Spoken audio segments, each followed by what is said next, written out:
Mire, vamos falar sobre a técnica básica do exame ecográfico de la rodilha.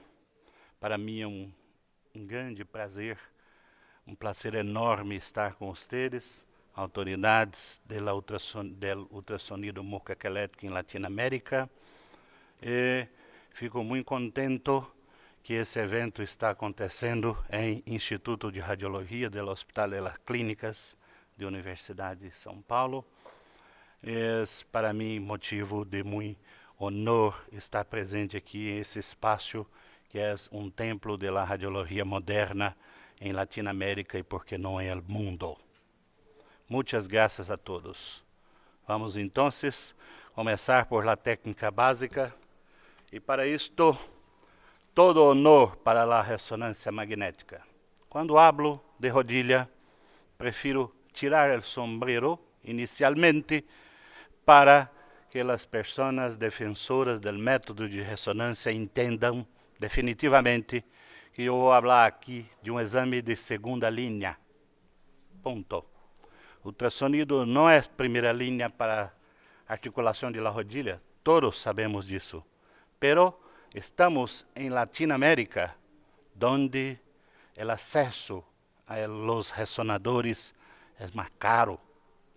Então, o ultrassonido tem tido um papel importantíssimo, no mínimo para screening e hasta também para o diagnóstico em la maioria das patologias da rodilha. Tirado então o sombrero para resonadores, vamos então abalar, vamos fazer ultrassonido da rodilha. Mira, este é o aparato extensor da rodilha. Ponga su transdutor assim, de arriba a abaixo, em la inserção del tendão quadricipital em polo superior de la rótula, patela, chamamos em Brasil. Mire, em esta posição, você vai obter esta imagem da inserção del tendão quadricipital em polo superior de la rótula. Depois, ponga su transdutor arriba de la rótula, onde se identificará a pele, o subcutâneo e depois o hueso. Acá há uma bursa, a bursa pré-rotuliana. Aí também, por vezes, encontramos pedras de asfalto, corpos estranhos, materiais metálicos e bursites, por que não? Aí também encontramos acá bipartição de rótula e assim por diante. Depois, arrasta seu transdutor um pouco mais abaixo, onde vai encontrar acá o tendão rotuliano. Mire sua porção proximal. Depois, a porção insercional. Arrasta em los dois planos. Embora estou aqui mostrando apenas em plano longitudinal, há como se estudar em los dois planos, plano transversal e plano longitudinal. Mire las ínteses proximales e distales, onde existe maior importância diagnóstica. Mire também abaixo, a grasa de Hofer é muito importante em los pacientes com rofites, por pacientes com instabilidade femoro-rotuliana, tem uma tendência a ser rofites anterolateral. Então, a primeira análise é do aparato extensor da rodilha. Em seguida, mira uma imagem longitudinal, panorâmica, é importante. Se você tem como obter um aparato que tenha imagens panorâmicas, é muito importante em morfoelétrico, sobretudo em la rodilha, em muslo e também na panturrilha, é importante. Uma única imagem mostra para nós o que tem de principal na anatomia do aparato extensor. Mire, o tendão quadricipital, a grasa suprapatelar triangular, toda a patela chamamos rótula, patela em Brasil. Mira, acá a bursa pré-rotuliana e acá o tendão rotuliano e também a grasa de ROFA. Las inserciones del tendón rotuliano en tuberosidad anterior de tibia es un punto donde debemos tener cuidado, tanto en la origen como inserción de ese tendón. Acá un caso pediátrico mostrando entonces las apófisis de inserción del tendón rotuliano y las fisis, el cartílago de crecimiento humano ainda presente. Todo el aparato extensor visto apenas con una única imagen. Isso é fundamental, muy bueno. Teremos entonces que rastrear transversalmente, arrastando el transductor de abajo arriba hasta que encontre una sombra del punto del polo inferior de la rótula, que se hace una impresión sobre la tróclea femoral, donde entonces usted tiene condiciones de evaluar si hay o no lateralización de la rótula en relación a tróclea femoral. Apenas haciendo esto. Entonces, mira que acá, mídia não encontrada, mira que estamos observando la tróclea femoral y acá la sombra del polo inferior de la rótula está pasando lateralmente a la tróclea. Mucho más lateral. Mire que hay una planificación de rótula, de tróclea femoral cuando estamos en comparación. Después, arraste su transductor también transversal. Acá el paciente en posición de 90 grados de rodilha, donde usted vai poner su transductor transversal arriba de la rótula y encontrar entonces mejor posicionamiento para estudio de la profundidad de la tróclea, estudio del cartílago de la tróclea. Acá sim, el sinal del duplo contorno, que o Dr. Janak falou agora, se é mais fácil de se ver. El signo de las calcificaciones intracartilaginosas. Entonces, acá es importante para ver la profundidad. Esta tróclea tiene que ter uma profundidade adequada de 138 grados de ângulo de sulco troclear. Não se pode ser arriba de 142 grados, é uma displasia de tróclea. Então, acá há três tipos, muito profunda, normal e tróclea displásica. Então, isto tudo dá para ver. Para vocês terem uma ideia, conseguimos identificar 80% do revestimento de cartílago da rodilha. 80%. 20% não. Fica para ressonadores. Bueno, então, há duas formas de estabelecer, então, a profundidade do sulco troclear. Primeiro, fazendo uma linha transversal, tangenciando os dois côndilos femorales e traçando um ponto da garganta da tróclea hasta esta linha, estabelecemos uma medida.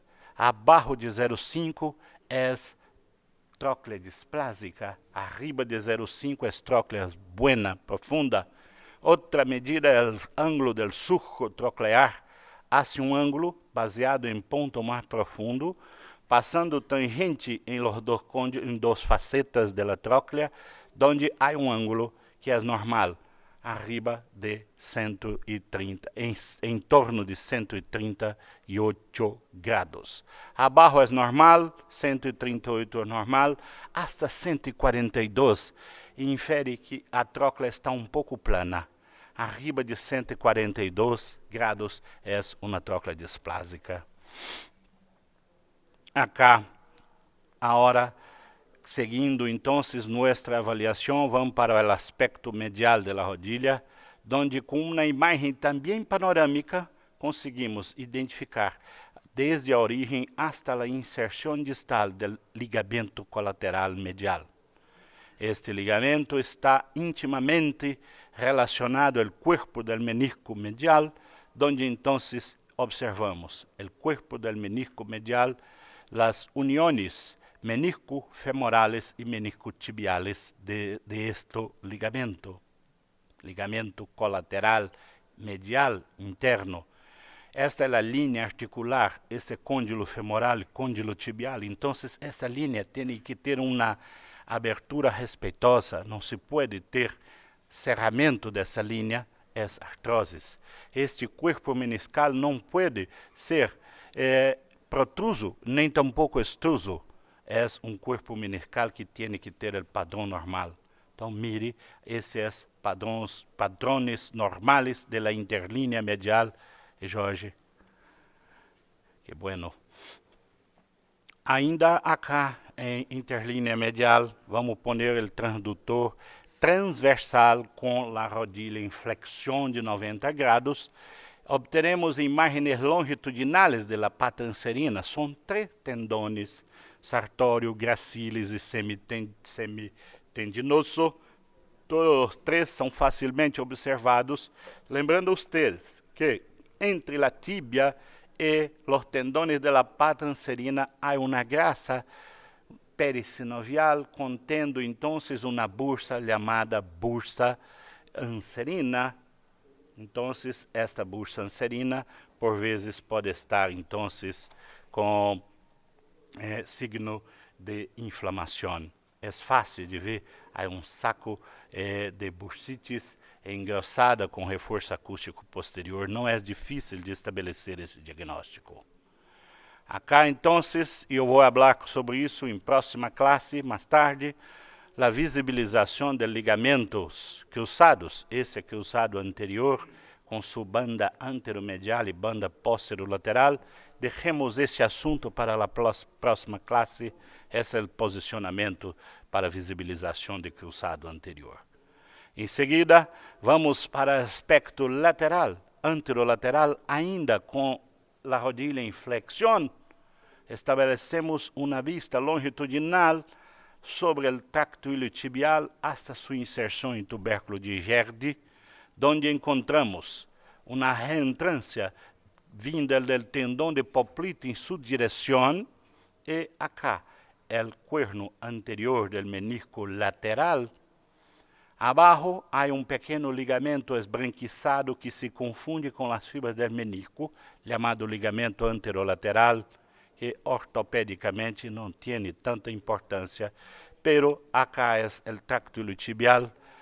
A síndrome de banda ou tracto iliotibial é bastante frequente em los atletas, corredores, ciclistas, futebolistas e tantos outros. Não vamos ter tempo de falar sobre patologia com vocês, estamos apenas falando sobre técnica. Então, esta é a técnica. Ponga o transdutor com a rodilha em flexão ainda, e ponga o transdutor longitudinal sobre o tracto iliotibial e obtenha essas 3 informações. A inserção do tracto, o cuerno anterior do menisco lateral e tendão do músculo popliteo. Depois, haça a extensão da rodilha. Então, mira a cabeça do hueso peroneo, cabeça del peroneo, mira a cabeça del peroneo, ponga seu transdutor longitudinal em peroneo e venga para arriba. Então, vai encontrar prontamente o ligamento colateral lateral, facílimo de se ver por ultrassonido. Você pode estabelecer com o paciente e seu assistente uma vista dinamizada, fazendo então estresses em varo, para que você possa então obter uma imagem mais retificada deste ligamento, e em suspeita de lesão é fácil, melhora sua visibilização. Como disse, não teremos tempo para ver as lesões, mas então uma imagem longitudinal arriba da cabeça do perôneo hasta para o plano de cima, arriba, você vai ver então o ligamento colateral lateral. Depois, inclina seu transdutor com a base em cabeça do perôneo, cabeça fibular, de fíbula, perôneo, hasta 15 a 20 graus posterior, onde vocês terão então o tendão do músculo bíceps insertando em cabeça do perôneo. Acá há também uma bursa subbicipital que por vezes encontramos alterada. Mire, é um tendão forte e mire em su ênteses. Acá é onde acontecem as patologias, as entesopatias, as tendinopatias insercionais calcificadas ou não. Seguindo, agora, para terminar, o aspecto lateral da rodilha, passa su transdutor para arriba e para abaixo descompromissadamente sobre a cabeça do perônio, e vocês vão ver este pequeno nervo aqui, é o nervo peroneu comum, nervo fibular comum, que vai ser facilmente observado quando passamos o transdutor para abaixo e para arriba. Mira que há algo que salta por el hueso. Mira, esse é o nervo peroneu comum. Nervo peroneu comum. Se for um pouco mais para abaixo, vai ver sua bifurcação, a porção superficial para o compartimento lateral e a porção profunda para o compartimento anterior de la pierna. Seguindo então, agora, mais uma vez, mostrando então o nervo peroneu comum, fibular comum, há que fazer uma medida. Identifique em plano longitudinal e faça uma medida transversal desse nervo, e ele segue os mesmos parâmetros do nervo mediano em la muñeca, hasta 0,15 centímetros quadrados é um padrão aceitável. Arriba é neuropático. Mira também que não há um engrossamento anteroposterior e o fasciculado do nervo está normal. O nervo não está negro, não está escuro, não significa então uma neuritis. É fácil de fazer esse diagnóstico. Seguindo então a sequência, vamos para o aspecto posterior, a cara posterior da rodilha. Fiz esta imagem mostrando a vocês que eu faço aperto, uma pressão do transdutor sobre os vasos em plano transversal ou longitudinal, com ou sem o Doppler. O Doppler fica mais bonito, as imagens mais belas, não há necessidade de Doppler. Faça com imagens em dual uma avaliação de compressibilidade da vena poplítea. Isto é basal, fundamental, e às vezes você está diante de um caso de trombose venosa profunda, e como ultrasonografista, musculoesquelético pode fazer esse diagnóstico e passar o caso adelante para estudo mais aprofundado de Doppler fluxometria. Seguida, para encerrarmos, vamos jogar o transdutor para o compartimento medial, onde encontramos o tendão do músculo semimembranoso, insertando posteriormente na tíbia e dando então uma ventana acústica muito boa para avaliarmos o cuerno posterior do menisco medial. Acá é muito interessante que tenha esta ventana com o tendão longitudinal, avaliando então arriba o côndilo femoral e abaixo o côndilo tibial, onde então as estruturas do cartílago dá então um enquadramento, um detalhamento do menisco medial em seu cuerno posterior. Acá então identifica o cuerno posterior do menisco medial. Se o paciente for um pouco maior, ponga o transdutor convexo.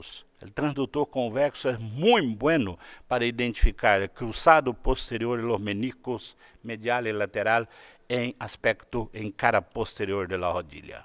Bueno, não teremos tempo para mostrar as lesões, mas há possibilidade de se ver lesões também para screening com ultrassonido em la rodilha.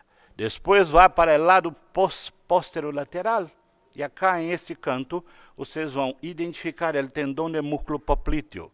Abaixo há um recesso do músculo poplíteo, que uma pequena quantidade de líquido ou sinovites pode fazer confusão em sua mente, desde os tempos da pneumartografia da rodilha. Quem aqui se lembra de pneumartografia?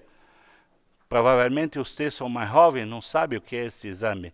Mas nos anos de 90, eu fazia muito em minha residência de ortopedia, injetávamos aire e contraste no iônico ou iônico intraarticular e hacíamos radiografias em 4 posições, pneumartografia.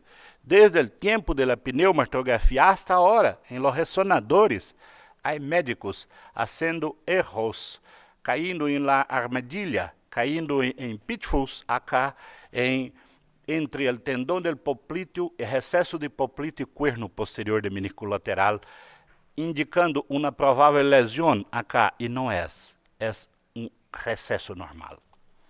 Seguida, vamos avaliar o cruzado posterior, fácil de se ver em ultrassonido, e eu estou terminando. Mira com transdutor em esta posição, busque esta imagem que está obliquada, portanto, as estruturas obliquadas são anisotrópicas, são negras. Não há como você, com transdutor linear, estabelecer uma imagem del fibrilado. Contente-se com a imagem anisotrópica, está buena, dá para ver perfeitamente o ligamento. Ponga o transdutor convexo, melhora um pouquinho, mas mesmo assim, por la inclinação, há efeitos anisotrópicos e seu ligamento, então, é observado mais hipoecorrénico. Mire, então, o cruzado posterior. Depois, em classe próxima, hablaremos um pouco sobre as lesões de los cruzados por ultrassonido. E assim, amigos, podemos fazer este tipo de imagens aqui. Ó. Pega seu paciente e peça que ele... eu vou diminuir o volume para passar novamente. Mire, ponga que o paciente faça uma expressão e você faça o contrário. E você pode, então, estabelecer uma dinamicidade, como se fosse um signo de cajón posterior ultrassonográfico, que é muito bueno para definir se há ou não rupturas. Bueno, encerramos. Muchas gracias.